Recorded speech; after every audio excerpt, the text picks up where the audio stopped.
Once you have QuickBooks Payments, you can take payments directly from your customers. Let's go over how to add a payment option to an invoice and how your customer can make bank payments.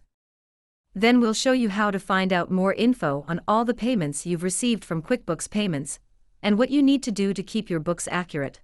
Note that before you can accept bank payments, you must be approved to accept credit card payments in QuickBooks first.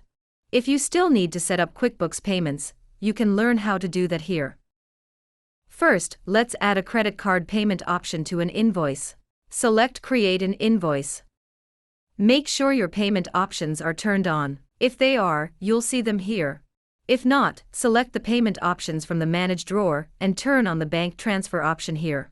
Note that QuickBooks charges a very low fee of 1% per transaction. Then, fill out your invoice. When you're done, select Review and Send.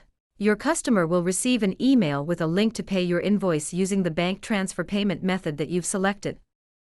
Next, in the search bar, type Payouts. Each day, QuickBooks Payments combines all of the payments that are completed on that day into a single deposit. You'll see each sale or payment that is part of the daily deposit along with the fees that are charged with a separate transaction.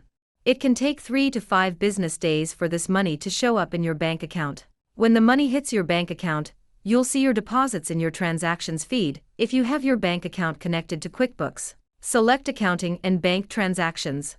You just need to confirm it by selecting Match and your books are up to date. You can also accept payments on the go with the QuickBooks mobile app.